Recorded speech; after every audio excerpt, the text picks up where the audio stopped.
Hi, my name is Chris Rush, and I'm an abolitionist. And I wanted to talk to you today about what is an abolitionist, and I want to today invite you to join the abolitionist movement.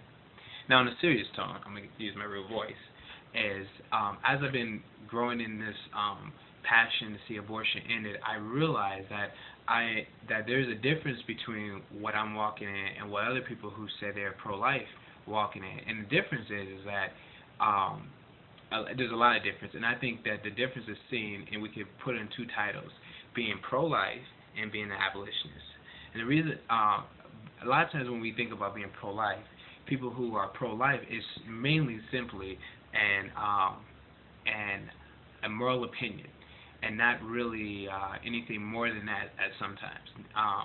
And so what I want to reference is this book called Every Age Has Its Evils, Every Age Has Its Abolitionists, supplied by Abolition and Abortion. It's an awesome book that you can get on their website that lays out what abolitionist is, and I can't get through it all, but I'm going to kind of skim through it.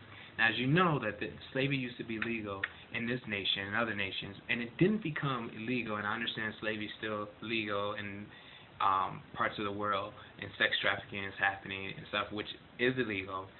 But it didn't, slavery, black African slave trade and all that didn't end because people just one day decided, you know what, we've evolved and we realize this is wrong. No, it actually happened when men and women of God got passionate and they began to actually be Christians and agitate their culture and work to see the slavery being okay, expelled out of the minds of peoples and in the law books. And they worked night and day for decades. People in this country, for decades worked to see the abolition of slavery just ended, and it took a lot. It took sacrifice, and I'm calling us into that. There's a lot I can say to that, but I'm going to keep flowing to this. Back in the slavery days, you may not know this, but this was their symbol. It says, a black man right there, he says, "Am I not a man, and am I not a brother?" And he's praying to God. And the abolitionists were appealing to the culture, saying these slaves were made in the image of God. Now, I'm an abolitionist because I want to see abortion abolished in this nation, in my culture that I live in. Why? Because these babies, these people are made in the image of God, and we're destroying the image of God in the earth, and it's sin. Okay, and because of that, it needs to be repented of, and that's the main reason why I'm an abolitionist. Now, it grows more into that. There's many other reasons what I could say about that, but there's 5 tenets of becoming an abolitionist. One is being evangelical, is trusting that God is the answer for abortion, that preaching the gospel is the answer. That the church is the answer for an abortion. The church, the people of God. If everyone who said they were against abortion actually raised up and became abolitionists, this thing would be over in a week. And I truly mean that. And I truly, truly mean that. And I believe that. And so that's why I want to put before you that if you're not doing anything to end abortion, and I'm talking about doing everything you can, you're part of the reason why it continues. Because the world doesn't care that you're against it. They care that you keep your mouth shut about it and you don't work against it.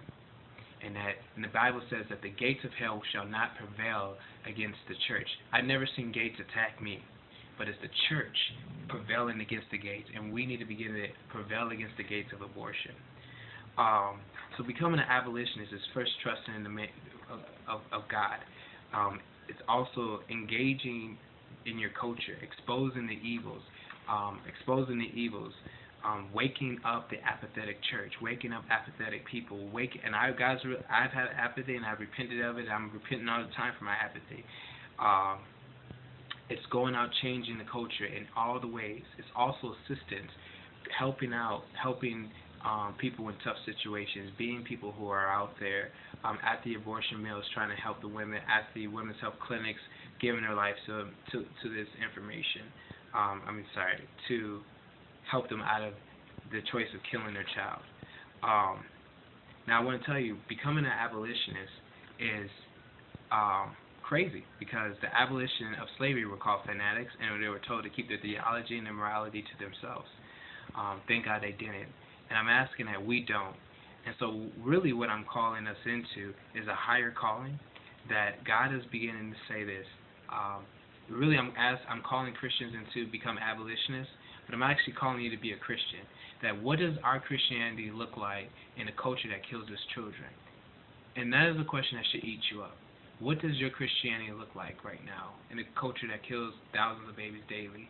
And so I'm calling you into a radical lifestyle of giving everything you have into seeing abortion ended. And the thing about being pro-life, you can agree that it's wrong in your head. That means nothing, really. If it doesn't translate into action, then it's just your opinion. It doesn't really have any power. But I believe that God is wanting us to rise up and become a movement of people that see this thing abolished in our day. So this is Chris Rush, All Hands on Deck Radio. I'm calling you to become an abolitionist. Give your whole life to God and pick up your cross and let's do this thing. Abolish human abortion. AJ, All Hands on Deck. Signing off, Chris Rush.